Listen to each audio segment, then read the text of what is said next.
खबर उत्तर प्रदेश कानपुर से।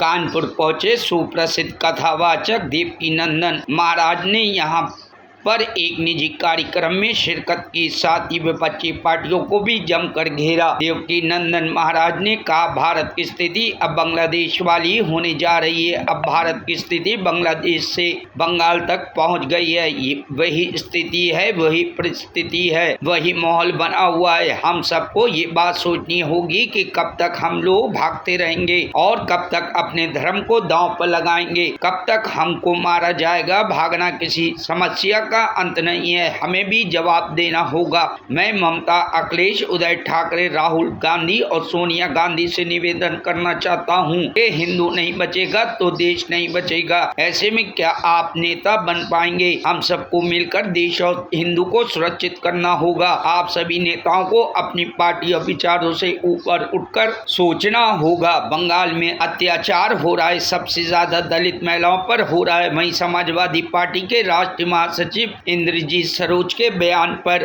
उन्होंने कहा कि ऐसे चुटभैया नेताओं के बारे में मैं बयान नहीं दूंगा। उनकी सोच है पहले अपने घर खुदवा लें, फिर वहाँ कहीं कुछ निकल जाएगा तो हम वहाँ भी मंदिर बनवा देंगे।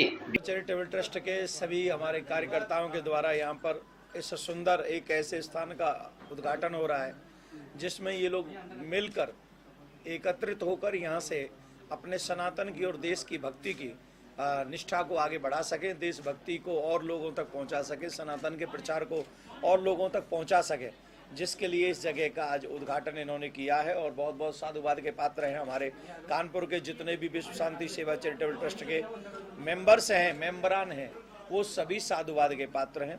तो उन सभी को हम भगवान भक्तों को, प्रिया कांजू के भक्तों को यही कहेंगे कि आप ऐसे ही आगे बढ़ते रहें, धर्म की कार्य को आगे बढ़ाते रहें, देशभक्ति को आगे बढ़ाते रहें। धर्मशास्त्र और शास्त्र में क्या अंतर है जी? धर्मशास्त्र और शास्त्र में क्या अंतर है? देखिए, धर्म शास्त्र और शास्त्र, आप एक बताइए, शास्त्र तो शास्त्र होते हैं, चाहे उसे आप अर्थ से जोड़ देंगे तो अर्थशास्त्र हो जाएगा, धर्म से जोड़ देंगे तो धर्मशास्त्र हो जाएगा। पर शास्त्रों का मतलब एक उद्देश्य होता है ज्ञान देना, और धर्मशास्त्र का मतलब है आपको वो जीवन जीने की। आजकल जो शास्त्र हमें पढ़ाए जा रहे हैं वो हमें सिखाते हैं हाउ टू अर्न मनी, सिर्फ पैसा कैसे कमाया जाए। तो पैसा तो गधा भी कमा लेता है, लेकिन जो आध्यात्मिक एजुकेशन है, जो हमारे शास्त्र हैं, वो सिखाते हैं हाउ टू लिव लाइफ, जीवन कैसे जीना चाहिए, जीवन जीने की कला क्या है, जीवन किस मोड़ पे क्या स्टेप आप ले सकते हैं। ये हमें शास्त्रीय जो हमारे वेद हैं, हमारे पुराण है, हमारी गीता है, हमारी रामायण है, हमारी भागवत है, शिव पुराण है, ये सब हमको सिखाते हैं। तो इसके लिए आज हमारे जो समाज में विकृति आई है उसके पीछे एक रीजन यही है कि हमने उन शास्त्रों को पढ़ा है जो सिर्फ पैसा कमाने की बातें करते हैं, लेकिन उनको कभी जीवन में उतारने की कोशिश नहीं की। जो हमारे जीवन को कैसे जीना चाहिए, हमारा दायित्व क्या है, बेटे का दायित्व क्या है, पिता का दायित्व क्या है, पत्नी का दायित्व क्या है, बच्चे का दायित्व क्या है, भाई का दायित्व क्या है, बहन का दायित्व क्या है, पिताजी का, दादाजी का, इनका दायित्व क्या है। दायित्व पढ़ाया नहीं जा रहा है। इन सबको एक ही चीज सिखाई जा रही है कि पैसा, और पैसे के चक्कर में आज कोई भी पत्नी अपने पति को मार डाल रही है और पति अपने पत्नी को मार डाल रहा है। एक पत्नी के चक्कर में दूसरी पत्नी, दूसरे के चक्कर में तीसरा पति, चौथे के। ये जो व्यवधान है, ये जो व्यवस्था है, ये सिर्फ इसके लिए है कि हम लोग रामायण को नहीं पढ़े हैं, राम जी को नहीं पढ़े हैं। और इसीलिए देख लीजिए, हम हिंदुओं को पढ़ाया ही नहीं गया।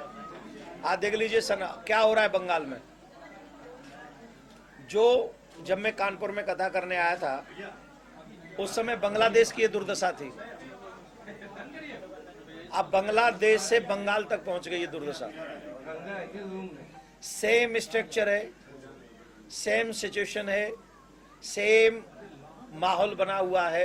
तो हम सबको ये बात सोचनी होगी कि कब तक हम अपने देश को दांव पर लगाएंगे, कब तक हम अपने धर्म को दांव पर लगाएंगे, और कब तक हमें मारा जाएगा, काटा जाएगा और हम भागते रहेंगे। भागना किसी भी समस्या का सलूशन नहीं है, भागना नहीं है, हमें उनको मुंह तोड़ जवाब देना पड़ेगा। और मैं उन लोगों से जो पॉलिटिकल लोग हैं उनसे एक निवेदन भी आप चैनलों के माध्यम से मैं करना चाहूंगा। ममता जी, अखिलेश जी, लालू प्रसाद यादव जी, उद्धव ठाकरे जी, राहुल गांधी जी, सोनिया गांधी जी, दोनों भाई बहन हमारे लिए तो अच्छे ही हैं, सब अच्छे। जितने भी सनातनी हैं उन सबको हम अपना मानते, इसलिए आपके माध्यम से क्वेश्चन कर रहे हैं। जब ये देश नहीं बचा और हिंदू नहीं बचा, आप अपने दिल पे हाथ रख के ईमानदारी से जवाब दें, सिर्फ जवाब दें। मेरा कोई जातिगत तो आपसे कोई द्वेष भाव है नहीं, मेरे विचार अलग हो सकते हैं, मैं किसी पार्टी से जुड़ा हुआ आदमी नहीं, मेरे विचार हैं मेरा देश बचना चाहिए, मेरे विचार है मेरा धर्म बचना चाहिए। इसी भाव को रखकर मैं आप सबसे निवेदन कर रहा हूं, अगर हिंदू नहीं बचे और अगर ये देश नहीं बचा, भारत नहीं रहा, आप नेता बन पाओगे? आप सांसद रह पाओगे?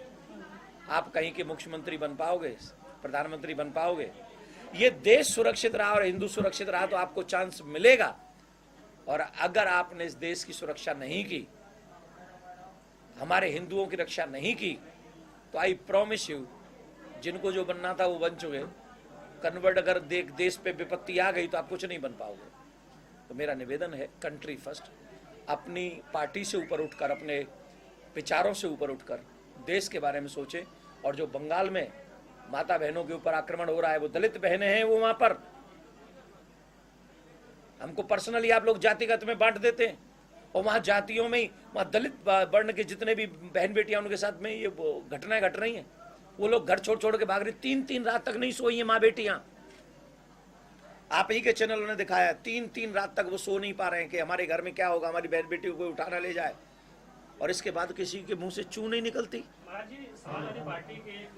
Bureau report, news hub Bharat.